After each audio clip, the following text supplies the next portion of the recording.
बाबा साहब ने कहा था, आप लोग कहते हैं, हमने नहीं पढ़ा वैसा, कि जाकर दीवारों पे लिख दो हमें हुक्मरान बनना है। ये आप ही लोग नारा लगाते हैं ना। किस वॉल्यूम में किस पेज नंबर पे है जरा मुझे बताएंगे? ओरिजिनल वाला, अंग्रेजी वाला कह रहा हूं या मराठी वाला कह रहा हूं? हिंदी में बहुत छेड़छाड़ हुआ है कि हम देश का शासक बन जाएंगे, पूरा बदल देंगे, ये कर देंगे, ब्राह्मण विदेश भेज देंगे, तो वो करेंगे। ये सब अनरियलिस्टिक ड्रीम्स। सांसद गौतम साहब, पूर्व मंत्री भारत दिल्ली सरकार, हमारे छोटे भाई डॉक्टर राजेंद्र वर्मा साहब, सम्मानित मंच, और सभा में जितने साथी बैठे हैं आप सभी, और Jyotiba foundation and welfare society के सभी एक्टिविस्ट, कार्यकर्ता, और आरवी सिंह बौद्ध साहब, आप सभी को जय भीम, बहुत बहुत बधाई और शुक्रिया मुझे आपने बुलाया। मैं तो मास्टर आदमी हूँ, मैं नेता नहीं हूँ तनु साहब, तो मैं क्लास के हिसाब से टाइम पे आ गया था 12:30 में, और 2:30 बज रहे हैं, तो इसलिए समय आज कम ही बोलूँगा आज मैं, क्योंकि हम लोग नेता लोग को ज़्यादा सुनते हैं। चलिए, लोग कहते हैं मैं बवाली हूँ। लोग खास तौर से जो हुकूमत में हैं, और हमारे लोग तो गाली देने में एक्सपर्ट हैं, तो शायद उनकी ट्रेनिंग यही हुई है। ज़्यादातर लोग सोशल मीडिया पर देखता हूँ तो गाली ही निकलता है, तो हम सोचे कि चलो यही मूवमेंट का जो है ना, मिशन मूवमेंट का आउटकम यही है। और जो बवाली कहते हैं उनके सामने मेरा सवाल है, मैं बवाली नहीं हूँ, मैं सवाली हूँ। क्या बात। और जब सवाल मैं हिस्ट्री पढ़ाता हूँ तो पहला क्लास पहले अपने स्टूडेंट के साथ ही how, when, where, what, why, ये मेरा धर्म है, मेरे विषय का धर्म है कि हम अपने अतीत से सवाल नए पूछेंगे तब नए जवाब मिलेंगे, नहीं पूछेंगे तो स्टेटस कोइस्ट रह जाएंगे, यथा स्थितिवादी। बहरहाल, वंचित समाज दिशा और दशा, ये क्या था, थोड़ा बहुत इतिहास पढ़ने से उनकी जानकारी मुझे है। क्या है, क्या चल रहा है, वो भी थोड़ा बहुत अंदाजा मुझे है, और क्या होने वाला है इसका बेहतरीन अंदाजा मेरे पास है। अंदाजा ही कह रहा हूँ, मैं साधु बाबा नहीं हूँ कि मैं प्रिडिक्ट कर दूंगा कि आम का गुठली खा लोगे तो जुड़वा बच्चा होगा। तो क्या होने वाला बेहतर अंदाजा लगा सकता हूँ, और इसीलिए थोड़ा चिंतित भी हूँ। और मैं 3 दिन से ट्रैवलिंग पे हूँ। रात में ट्रेन से मैं बिहार से यहाँ आया, तो ट्रेन में तो आप कितना भी कंफर्ट हो, नींद ठीक से आती नहीं। मैं कुछ सवाल के साथ मैं शुरू करना चाहता हूँ, क्योंकि यहाँ कुछ स्टूडेंट्स भी हैं और कुछ अधिकारी ऑफिसर्स रिटायर्ड भी हैं, और शायद कुछ लोग अभी जॉब में होंगे। जो रिटायर्ड लोग हैं जरा हाथ उठा देंगे। अच्छा, 10th आपने कब पास किया था? 70 के दशक में कि 80 के दशक में? काफ़ी लोग रिटायर्ड हैं? 80 के दशक। कितना फीस लगता था 10th, 12th, intermediate, engineering college सब में? 2-4 रुपये। अब वजीफा भी मिलता था, फेलोशिप मिलता था, हॉस्टल मिलता था, खाने वाने भी मिलता था, अब पढ़ाई भी सीरियसली होता था। 70 के दशक वाले कौन लोग हैं आप बताएं सर? 6 पैसे फीस थी, और वजीफा कितना मिलता था? सुन लीजिए तनु साहब, आपको संसद में ये बात रखनी है, इसीलिए मैंने पूछा कि उस समय 6 पैसे फीस लगती थी और 144 रुपये वजीफा 70 के दशक में इनको मिलता था साल में। तो उसमें थोड़ा घर का भी खर्चा चल जाता होगा, कपड़े भी खरीद लेते होंगे। ठीक, ये मैं इतिहास का छात्र हूँ ना, बगैर एविडेंस के बात नहीं करता। तो सुन लीजिए नागपाल साहब, 6 पैसे। अभी जो छात्र पढ़ रहे हैं वो जरा हाथ उठाएं। अच्छा, ये साहब कितना फीस लगता है? एक सेमेस्टर का? किस विश्वविद्यालय में आप? अच्छा, BBAU, ओके, बड़ा वो चर्चा में रहता है कभी। तो 8,000 एक सेमेस्टर का, और हॉस्टल फीस अलग से कितना? कैटेगरी वाइज बता हुआ है ना। स्टाइपेंड वगैरह मिलता है? नहीं मिलता है। आपको मिलता है? क्या बात है, शानदार। आप फील रिच, अमीर महसूस कीजिए, नए भारत में हैं आप। 45,000 रुपये साल की हॉस्टल फीस। वाह, बस मैं खाली यही जानना चाहता था, ठीक है, क्योंकि मैं विश्वविद्यालय में पढ़ाता हूँ और विश्वविद्यालय को बदलते हमने देखा है। तो सबसे ज़्यादा जो हड़बड़ी है ना प्राइम मिनिस्टर बनने की और CM बनने की, वो उत्तर प्रदेश में है, सबसे ज़्यादा हड़बड़ी। 6 पैसा फीस और अभी 45,000 25,000 फीस आप बता रहे हैं, और 6 पैसा महीने का फीस मतलब 12 छक 72, कितना? वही 1 आध रुपया लगता होगा साल का। और बेटा को नौकरी मिली? नहीं मिली। वाह।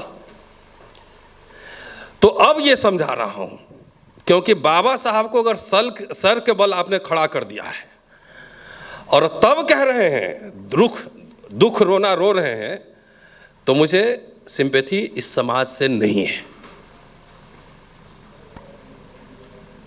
मुझे सिंपैथी बाबा साहब के बारे में जितना नारा लगाते हैं और जितने बड़े बड़े पार्टी बाबा साहब की राजनीतिक विरासत का दावा करते हैं, बाबा साहब पर एक कोई किताब छापा है? आप बताइए मुझे पहले। व्हाट्सएप यूनिवर्सिटी नहीं है, नारों में नहीं, मैगजीन की बात नहीं कर रहा हूं, ओरिजिनल बात कर रहा हूं। कार्ल मार्क्स पे अगर हम बात करेंगे तो मुझसे अपेक्षा की जाएगी कि मैं कम्युनिस्ट मैनिफेस्टो पढ़ा हुआ हूं। अगर लेनिन पे बात कर रहा हूं तो it is expected from me, I should learn, I should read what is to be done, state and revolution. Baba Saheb पे बात कर रहे हैं तो ये हमसे एक्सपेक्टेड है कि एनिहिलेशन ऑफ कास्ट, ये हम कुछ तो पढ़े होंगे। तो 40 साल से अरबों खरबों रुपए मिशन मूवमेंट पे चल रहा है सही कह रहा हूं। चंदा दिए थे कि नहीं सर? आप लोग चंदा दिए थे कि नहीं? अब नहीं बोलेंगे ना, वो चंदा मिट्टी बन गया। वो तो पुराना जब गरीब भारत था, कल मैं बेगूसराय बिहार में था, उसी में बात कर रहा था, उसमें सारे समाज के लोग थे, ब्राह्मण भी थे, भूमिहार भी थे, राजपूत भी थे, दलित भी थे। तो मैंने एक जनरल स्पीच दी। बाबा साहब ने कहा था, आप लोग कहते हैं, हमने नहीं पढ़ा वैसा, कि जाकर दीवारों पे लिख दो हमें हुक्मरान बनना है। ये आप ही लोग नारा लगाते हैं ना। किस वॉल्यूम में किस पेज नंबर में है जरा मुझे बताएंगे? ओरिजिनल वाला, अंग्रेजी वाला कह रहा हूं या मराठी वाला कह रहा हूं? हिंदी में बहुत छेड़छाड़ हुआ है और मैं डेट बता देता हूं कहां और कब बोला था, और उस भी नहीं पता होगा बहुत लोगों को, इसलिए पढ़ता हूं। अंबेडकर नामा जरा कहां गए बहुत साहब? अभी लेटेस्ट किताब आई है, जरा लोगों को बोल दीजिए कि देख के अमेजन से मंगवा भी ले। हैं?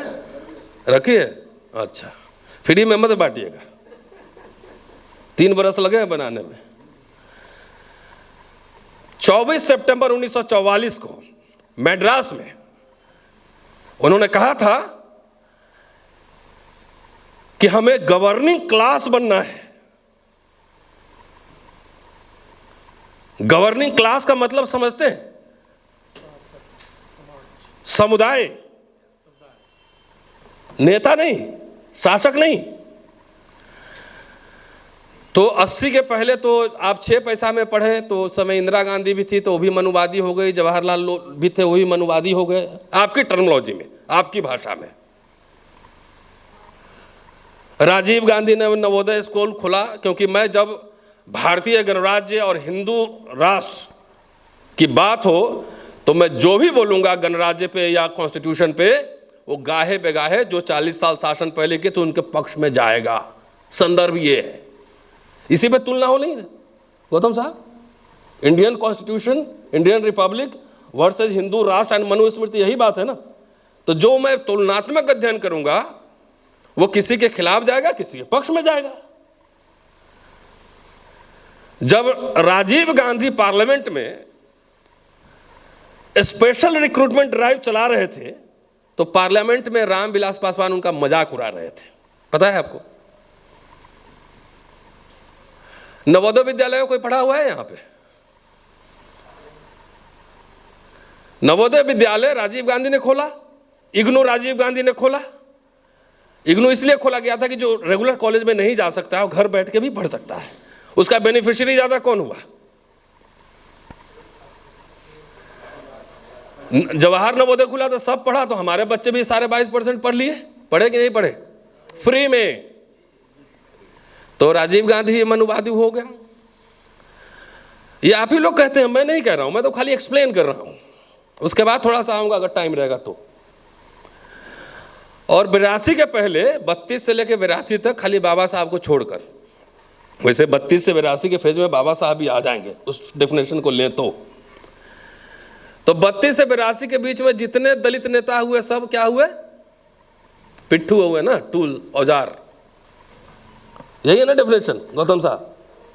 तो जगजीवन राम भी टूल थे, वो भी क्या बोलते हैं, दलाल, चमचा, यही टर्मिनोलॉजी यूज करते हैं ना। कभी जगजीवन राम को पढ़ा है?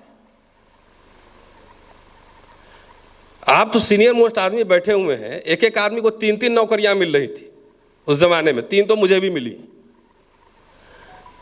और 1957 में उन्होंने रेलवे में रिजर्वेशन इन प्रमोशन लागू कर दिया था। मद्रास हाई कोर्ट में केस हुआ, बाबू जगजीवन राम हार गए, सुप्रीम कोर्ट आए और सुप्रीम कोर्ट में जीते।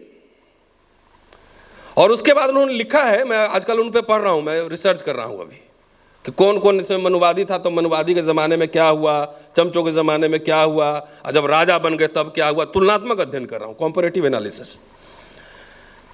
उसके बाद कई उन्होंने लाखों भर्तियां की हैं हेल्थ डिपार्टमेंट में, रेलवे में, एग्रीकल्चर डिपार्टमेंट में, फौज में।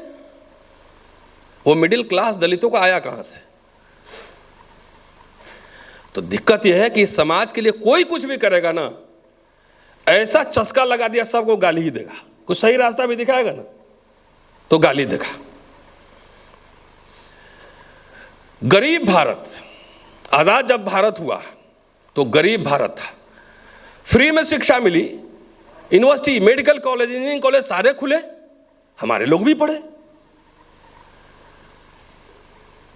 मैंने राहुल जी के साथ एक दिन प्रोग्राम में था, पता नहीं आपने सुना कि नहीं सुना,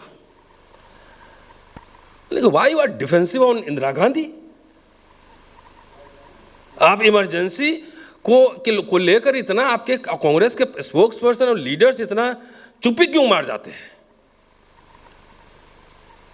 कि इमरजेंसी अगर किसी के लिए गड़बड़ था, उसका रीजन भी मैं जानता हूं क्यों लगानी पड़ी थी।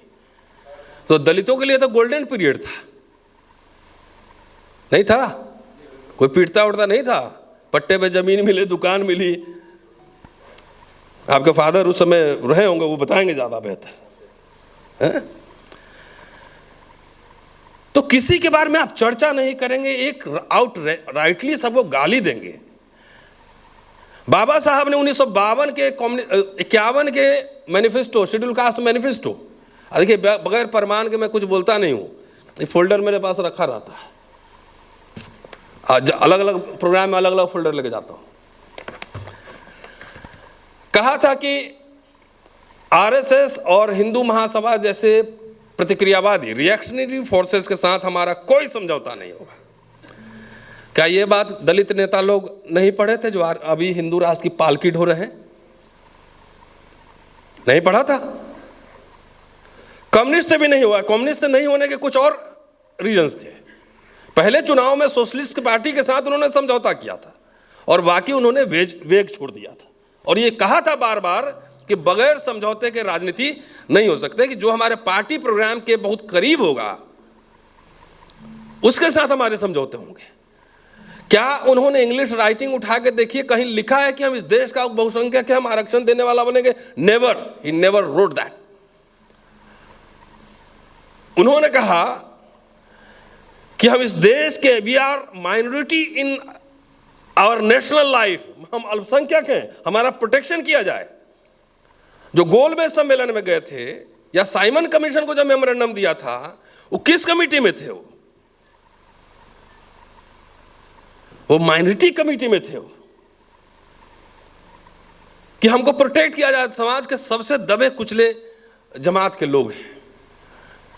वो कम्युनिकेट किए, नेगोशिएट किए, स्ट्रगल किए, और किस लिए किए? अपने लिए क्या?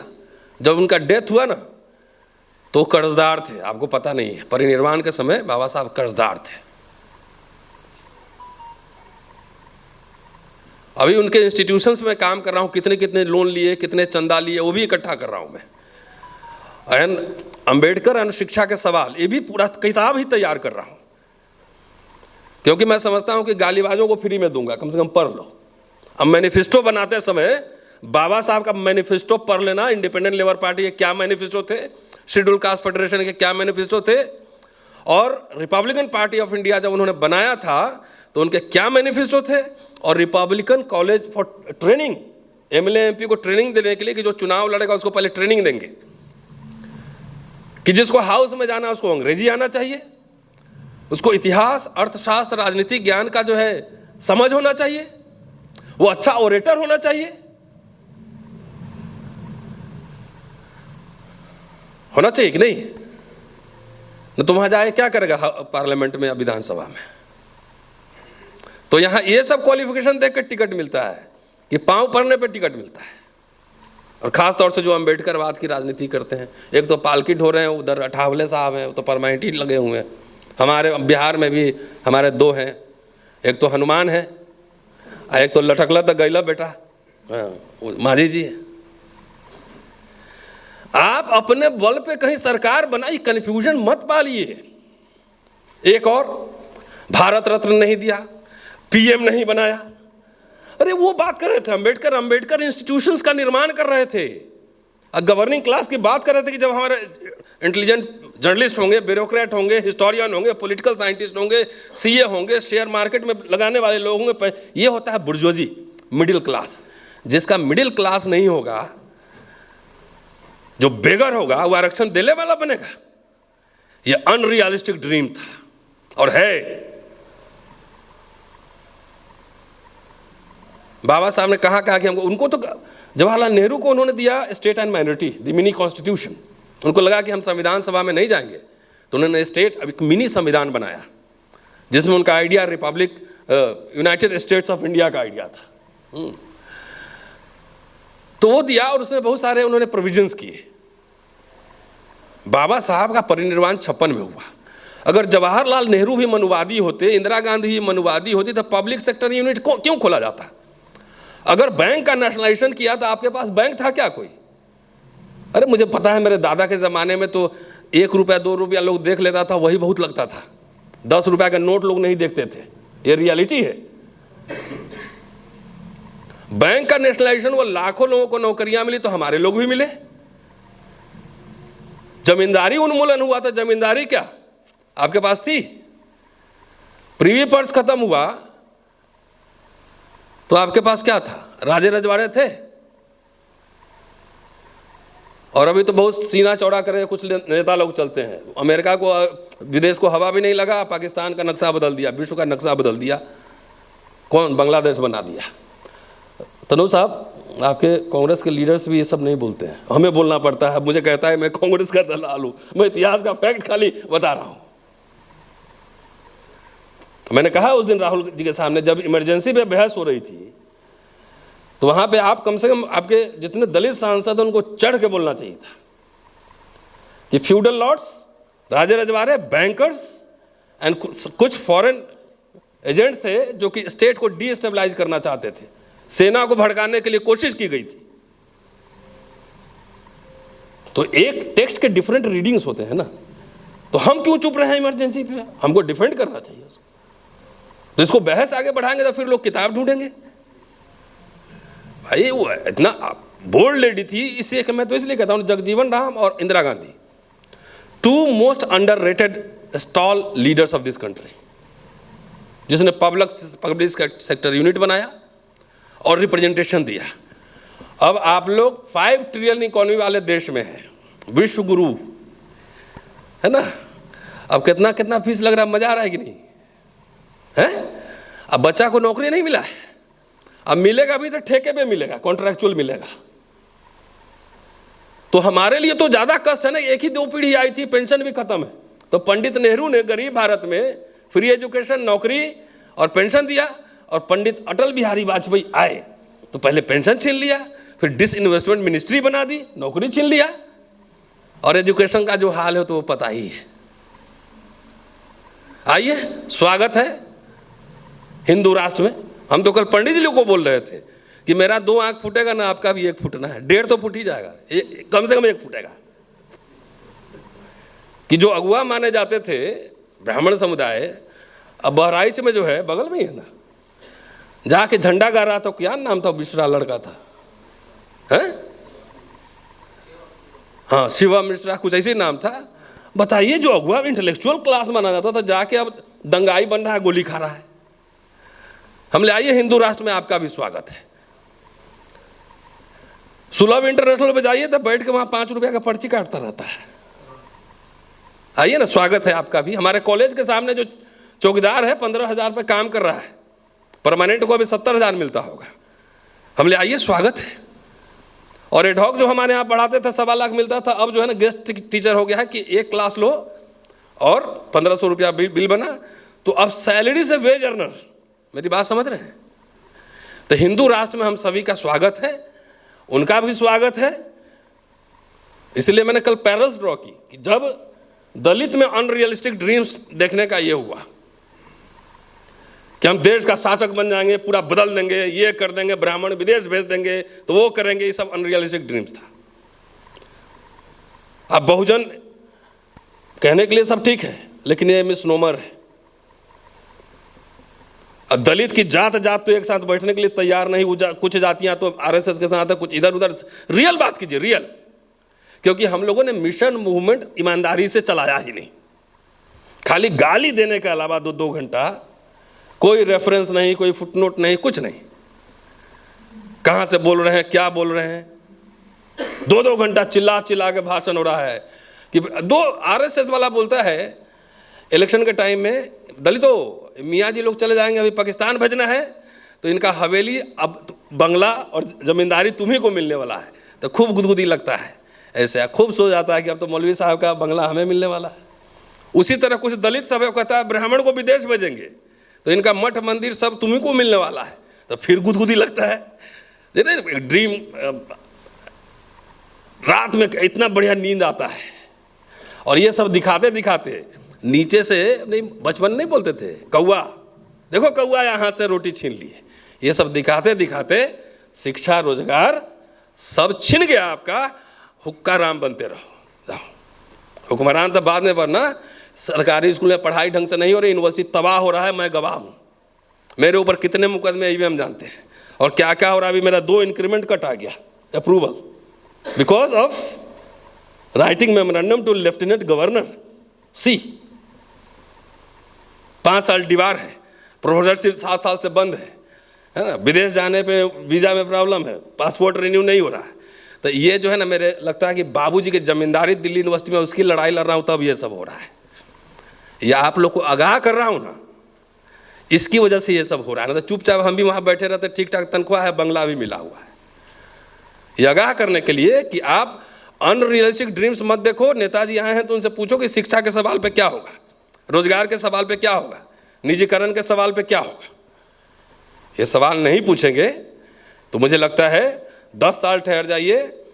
देखिए, इंडियन रिपब्लिक और हिंदू राष्ट्र का क्या मतलब है, संविधान और मनुस्मृति का क्या मतलब। अगर ये आप सोच रहे होंगे कि घोषणा होगा, कभी घोषणा नहीं होगा, कुछ नहीं करेगा। सिर्फ एजुकेशन खत्म कर देगा, नौकरी खत्म हो जाएगी, संवैधानिक संस्थाएं ध्वस्त, देख रहे हैं ना आजकल क्या हो रहा है, चाहे बहुत सारे नाम क्या लें, बहुत सारा है, इलेक्शन कमीशन है, ईडी है, सीबीआई है, ये ध्वस्त हो गया। पब्लिक सेक्टर यूनिट ध्वस्त कर दो, ये भी हो गया। और जो बोले तो show me your face, I will show you the rules, चेहरे के हिसाब से, जात के हिसाब से कानून लागू करेंगे। मेरे साथ कुछ भी हो जाए, कोई एफआईआर नहीं होगा, और हम थोड़ा छींक भी दे तो हो सकता है 3 एफआईआर मेरे ऊपर हो जाए।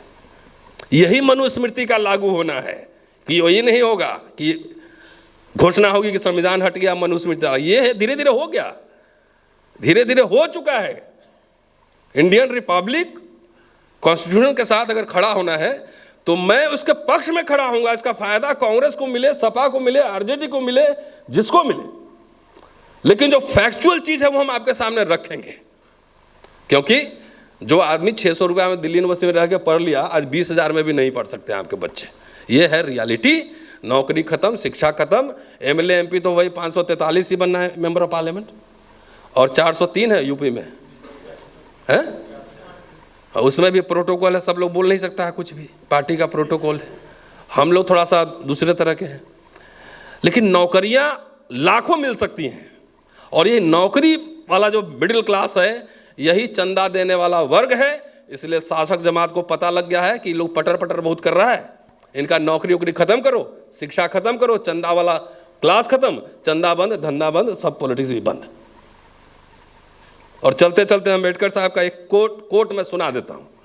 1949 का भाषण है, ज़्यादा समय ले लिया, लेकिन ये जरूरी बात थी। मनमाड़ में 16 जनवरी 1949 का भाषण है, और ये जरा गंभीरता से सुनिएगा वो क्या कह रहे थे। ये 3 तरह के राजनीतिक हक हम मांगते रहे हैं, 3 तरह। पहला, हमारे प्रतिनिधियों को विधिमंडल में शामिल किया जाए ना। दूसरा, जनसंख्या के अनुपात में सरकारी नौकरियों में आरक्षण मिले। किसके अनुपात में? जनसंख्या के अनुपात में। तीसरा, अलग चुनाव क्षेत्र मिले। इनमें से केवल एक बात नहीं हो पाई, हमें अलग चुनाव क्षेत्र नहीं मिले। इससे हमारा भाग्योदय खंडित होगा ऐसी बात नहीं है, हमारा मुकद्दर बर्बाद होगा ऐसी बात नहीं है। जो मिलता है उसे लेकर और दबाव बनाना चाहिए और मांग करते रहना चाहिए, राइट्स की मांग करते रहना चाहिए। पहनूंगी तो जरी वाली साड़ी ही, नहीं तो नंगे रहूंगी, ये मानसिकता नहीं अपनानी चाहिए। क्या बोला उन्होंने?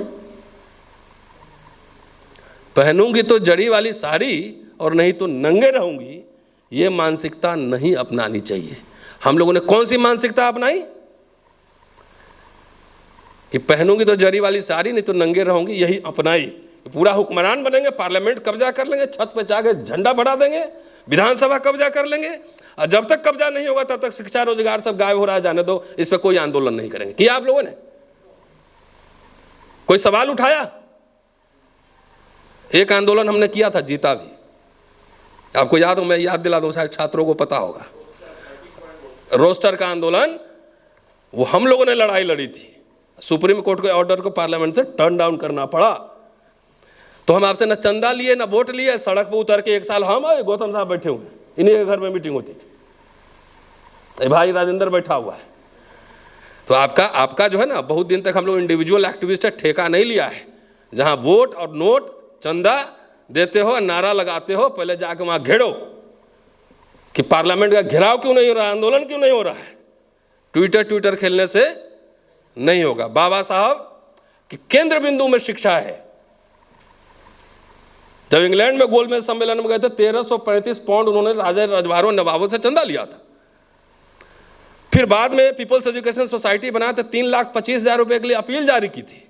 6 लाख रुपया जोगेंद्र सिंह थे मंत्री, शिक्षा मंत्री, उनसे लोन लिया था, जिसमें 3 लाख इंटरेस्ट फ्री लोन था। इमारत बनाने के 1,11,000 रुपया उन्होंने चंदा मांगा था, जिसमें 75,500 रुपये उनका सवर्ण दोस्तों के पैसे थे। सब मनुवादी हो गया। अरे यार, शत्रु खाली मत तलाशो ना, कुछ दोस्त भी तलाशो जो तुम्हारे लिए बात कर सके। अगर कांग्रेस और बीजेपी के बीच अकेले तो नहीं बन सकता ना, कोई तो अलायंस में जाना पड़ेगा।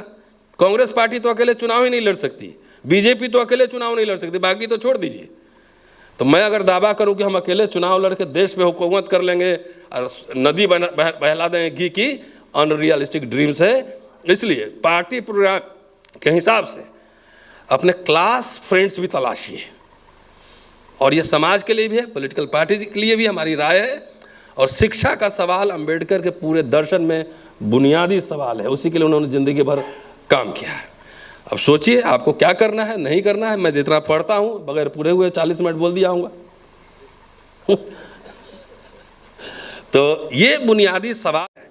10 साल बाद भेज देगा उधर खेत में काम करने के लिए कि जाओ नेचर के पास रहो। भाई पिछड़ा वर्ग के पास थोड़ा सा ज़मीन है, थोड़ा गाय भैंस है, लाठी भी है, वो थोड़ा सस्टेन कर लेगा। भाई साहब लोग के पास क्या है? भाई पिछड़ा वर्ग जो लोग भी उधर समर्थन कर रहे हैं, हमें चलिए, वीपी सिंह ने मंडल 1 दिया, लेकिन अर्जुन सिंह ने मंडल 2 दिया ना, ये तो फैक्ट है। उस समय उनसे मैं मिलता था लगातार। अब बाकी अब क्या मिल रहा है? अब शुक्रिया, थैंक यू।